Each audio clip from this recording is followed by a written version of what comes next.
Erba' irġiel u mara l-kol Maltin li ġew akkużati fil-qorti li aggredew żewġ uffiċjali tal-Pulizija waqt il-qadi ta' dmirijietom is-sibt li għadda inżammu arrestati l-ħabs sakemm ikomplu il-proġetturi kontrihom. L-akkużati huma Erika Borg ta' 42 sena li hija mara tad-dar u żewġha Elton Borg ta' 46 sena mill-Imsida li huwa wkoll sit ir-restorant Stradarjali. Kurt Borg ta' 44 sena minn Ħall-Qormi li huwa wkoll sit ta' restorant. Redimen Aquilina ta' 23 sena mill-Ħamrun u Christian Mansueto ta' 33 sena mis-Siġġiewi. Mitlubinx kienu se jwieġbu fil-qorti l-akkużati li visibilment kollha deru emozzjonati u buħut jibku wieġbu mhux ħatja għall-akkużi li nġibu kontrihom. Il-każ seħħ is-sibt li għadda fil-għaxija fit-Triq il-Kbira San Giuseppe fil-Ħamrun meta grupp ta' nies deru jaggredixxu żewġ uffiċjali tal-Pulizija li huma l-kuntistabli Clive Mallija u Aidan Demikoli. Filmati li ġew ippubblikati fuq il-midja soċjali fejn allegatament jidhru l-persuni involuti iwettqu dan ir-rejat qed jitqisu bħala prova ewlenija fil-każ. Minn barra l-akkużati akkumpanjati minn uffiċjali tal-Pulizija awla numru 25 u fuq barra tagħha kienu ippakjati b'numru ta' ġurnalisti, uffiċjali oħrajn, avukati u anke qraba tal-erba' irġiel u l-mara. Fuq barra tal-qorti wkoll kien hemm preżenza tal-Pulizija minħabba iż-żamma tal-ordni.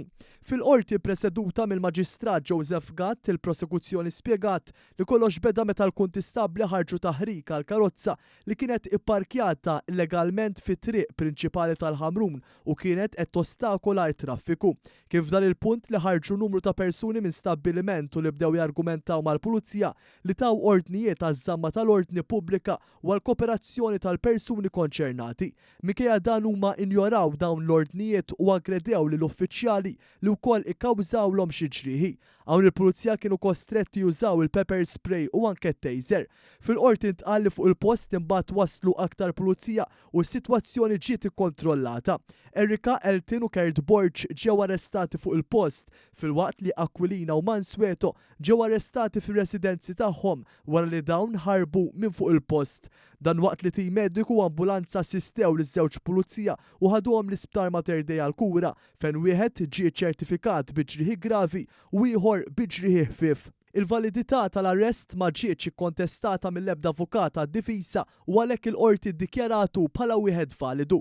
Id-difiża tal-akkużati talbet għal ħelsien mill-arrest bil-prosekuzzjoni toġġezzjona għal diversi punti. Fost dawn semmiet il-biża tal-intralġ tal-provi fejn ġiet ddikjarat li l-kameras tas-sigurtà ma' restorant ta' Borg ġew maqluwejn filwaqt li l-body cam ta' wieħed mill-kuntistabbli ittieħdet minn xi ħadd preżenti mhux identifikat u baqgħet ma nstabitx. Hawnhekk ġie spjegat ukoll li hemm ċans jitressaq il-qorti xi ħadd ieħor f'dan il-każ.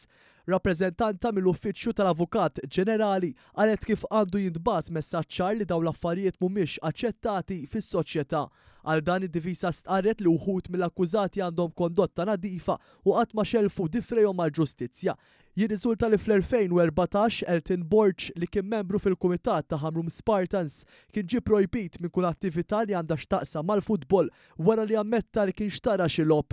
Meta sema li żewġ partijiet il-Maġistrat Gatt ma laqax it-talba l-ħelsien mill-arrest u ordna biex il-5 persuni jinżammu fil-faċilità korrettiva ta' Kordin sakemm ikomplu l-proċeduri. Dan il-każ ġab il-kundanna ta' bosta u baħar ta' kummenti li wrew is-solidarjetà mal-uffiċjali tal-Pulizija. Id-difiża kienet iffurmata mill-avukati Charles Mercia, Franco De Bono, Jacob Magri, Artera Zoppardi, Matthew Xwireb, Mario Mifsud, Nicolas Mifsud u Alex Sherry Herrera. Dr. Herman Mula der fil-qorti bħala parte ċivili għaż-żewġ kuntistabbli tal-Pulizija. Il-prosekuzzjoni tmexxiet mill-avukat Jennifer Polidano mill-Uffiċċju tal-Avukat Ġenerali u l-Ispettur Elisja Xikluna. Fl-awla kienu preżenti wkoll id-Deputat Kummissarju Kenneth Haber u Kevin Valletta mill-Uffiċċju tal-Avukat Ġenerali.